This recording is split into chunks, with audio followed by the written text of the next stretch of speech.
Imagines. Demain, envoyer une simple facture PDF par email à votre client ne suffit plus aux yeux de la loi.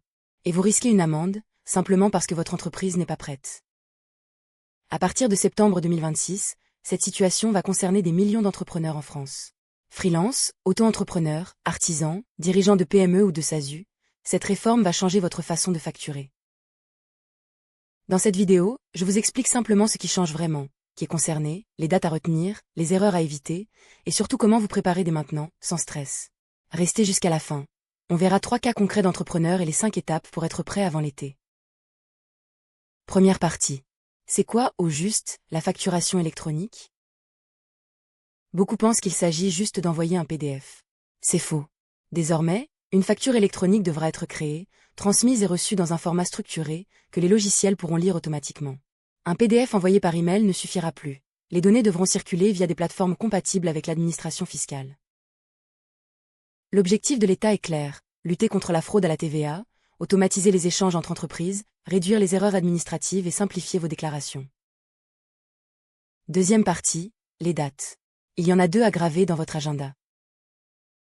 Première date, le 1er septembre 2026.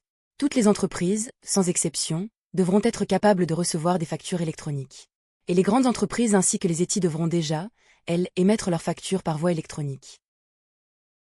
Deuxième date, le 1er septembre 2027.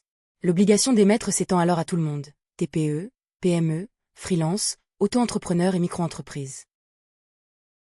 En résumé, même si vous ne faites que quelques factures par an, vous êtes concerné. Personne ne passe entre les mailles du filet. Troisième partie, les nouveaux mots à connaître. 4 termes, et je vous promets que c'est plus simple qu'il n'y paraît. FactorX. C'est le format qui sera le plus répandu. Il ressemble à un PDF classique, mais il contient en plus des données structurées, lisibles automatiquement par les logiciels. La plateforme agréée. Ce sont les plateformes officielles par lesquelles transiteront vos factures électroniques. Le invoicing, c'est l'échange électronique des factures entre entreprises françaises. Et le reporting, la transmission de certaines informations à l'administration fiscale, quand l'opération ne passe pas par le circuit standard. Ne vous inquiétez pas si ça paraît compliqué. Un logiciel compatible fera l'essentiel du travail, automatiquement. Quatrième partie, les sanctions. Beaucoup d'entrepreneurs se disent qu'ils verront ça plus tard. C'est une erreur. Des pénalités sont prévues en cas de non-respect, et selon les situations, elles peuvent atteindre plusieurs milliers d'euros par an. Attendre la dernière minute coûtera bien plus cher que de s'y préparer dès aujourd'hui. Cinquième partie, 3 cas concrets, pour que vous vous y retrouviez. Cas numéro 1, Sarah, graphiste freelance. Une 20aine de factures par an. Elle pense ne pas être concernée parce qu'elle travaille seule. Erreur. Dès 2027, elle aussi devra utiliser une solution compatible. Cas numéro 2, Marc, artisan du bâtiment. Il envoie encore ses devis et ses factures par email.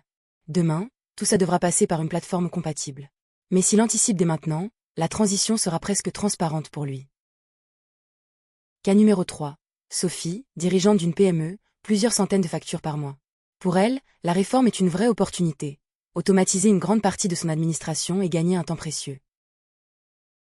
Sixième partie. Les 5 étapes pour être prêt avant l'été 2026. Étape 1.